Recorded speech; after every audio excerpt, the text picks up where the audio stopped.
নমস্কার। ঠাকুরমা স্বামীজি গুরুদেবের শ্রীচরণে প্রণাম জানাই। আমরা সৎ পথে থেকে কিভাবে ঠাকুরের দিকে এগিয়ে যাব সেই নিয়ে খানিকটা ব্যাখ্যা শোনাচ্ছি। সৎ পথে থাকার বাধা অনেক। মহামায়া সহজে পথ ছেড়ে দেন না।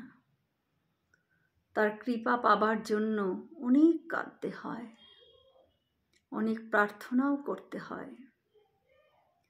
পূর্বজন্মের কত সংস্কার রয়েছে, আবার এ জন্মেও অল্প বিস্তর হচ্ছে। সারা জীবন এই সংস্কারের সঙ্গে লড়াই করতে করতে চলতে হবে আমাদের। সংস্কারের সঙ্গে যত বেশি লড়ব, সংস্কারও তোমাকে তত বেশি জোরে আঘাত দিতে থাকবে। তখন উদ্দেশ্যে না হারিয়ে যে নিজের লক্ষ্যে স্থির থাকবে সেই জয়ী হবে। মানুষের ভেতর দুটি বৃত্তি আছে, কু আর সু। এরা দুজন বন্ধু, এদের দুজনের খুব লড়াই চলে। একটি ভোগের দিকে টানতে চায়, অপরটি ত্যাগের দিকে নিতে চায়। এদের হার জিতের উপর মানুষের মনুষ্যত্ব আর পশুত্ব নির্ভর করে। সকলেই চায় সুখ, কেই বা দুঃখ কষ্ট ভোগ করতে চায়, কিন্তু সকল সুখের মূলে রয়েছে সেই ভগবান। আমরা নানান রকম খেলনা নিয়ে ভুলে আছি। ঠাকুরই আমাদের নানান খেলনা দিয়ে ভুলিয়ে রেখেছেন। আমাদের দুটো কাজ, এক হচ্ছে কোনটা আসল কোনটা নকল এটা ধরে নেওয়া। আমরা যদি খেলনা নিয়ে খেলতে ভালোবাসি তবে খুব সুখে আমরা আবদ্ধ হয়ে থাকব।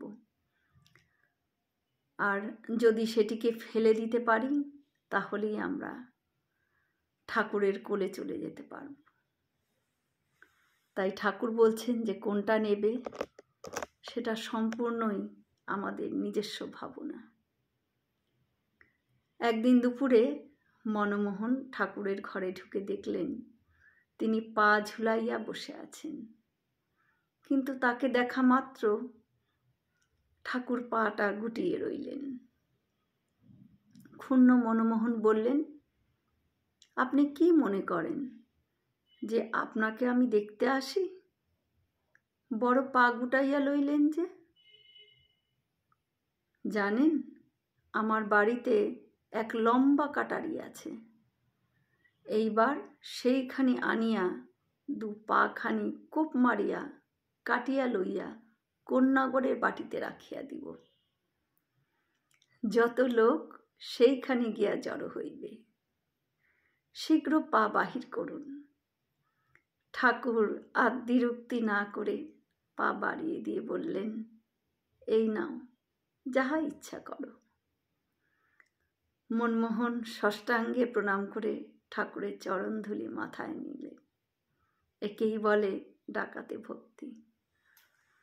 জয় শ্রী রামকৃষ্ণ। আমরা সকলে মিলে একসাথে বলি, জয় মহামায় কি জয়, জয় ভগবান শ্রী শ্রী রামকৃষ্ণদেব কি জয়, জয় স্বামীজি মহারাজজি কি জয়। হয়তো অনেক ভুল ত্রুটি হলো, ঠাকুর যেন আমায় ক্ষমা করে দেন। সকলে সুস্থ থাকবেন, ভালো থাকবেন। ঠাকুর মায়ের কৃপা দৃষ্টি সকলের ওপর বর্ষিত হোক। শুভ